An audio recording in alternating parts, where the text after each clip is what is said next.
What's up guys, it's the Smart Home Helper, and today I'm going to be showing you how to install the Nooie Cam here. So I'm going to break it down into three pretty simple steps here and walk you through it. So step one is you're going to want to provide power to the Nooie Cam to get it going. And how you're going to do that is it comes with the charger. So you're going to go ahead and get all that set up. And on the very back here, I'll pull this out so you can see, there's a little plug-in right there. You're going to put this plug in here. Have this bad boy having some power. Once you see the light turn on, I'll show you the next step of syncing it up. So that's step one, provide power to the camera. Alrighty, step two of the process is you're going to want to make sure that you've got the Nooie app set up. Once you have the app set up, you're going to go ahead and click this plus button on the top right up here. And you're going to click add camera. And then when you add the camera, you're going to go ahead and select the camera that you have. And if you're not sure, always go ahead and check the box. But here I got the Nooie Cam 1080. And then you're going to want to make sure that the red light is flashing. So if it isn't flashing, typically you're going to want to reset the camera.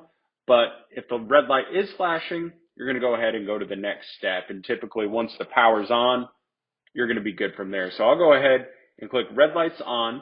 And then from here, get the Wi-Fi set up. All right. Here, we're going to click next here.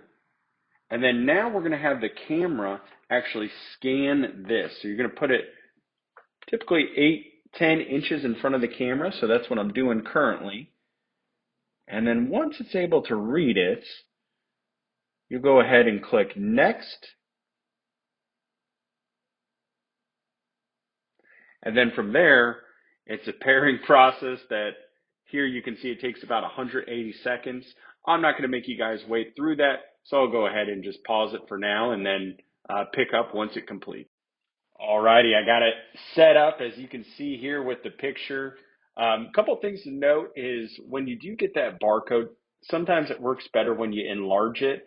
So that's something when I've set up these that I didn't mention earlier that I noticed does work good. And then also you'll hear a noise from the camera whenever you're able to set it up. So that's another thing to pay attention to. But real quick, I just wanted to show you, the different features on the bottom with the recording. You've got the picture, you've got the microphone where you can talk into it. And then lastly, you even have the mute button. You can make the screen big if you want to see my face.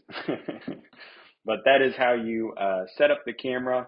Super simple, easy. If you guys have any questions or comments, just go ahead and let me know, and I'll try to help you out as best as I can. Also, guys, don't forget to like, subscribe. I do a lot of these videos just because I've ran into so many issues with smart home and the issues that I've had with it. So it's been a passion of mine showing other people how it works and how to fix some of these issues and problems. So go ahead and leave a subscribe button if I helped you guys out, and have a good rest of your day, and see you later.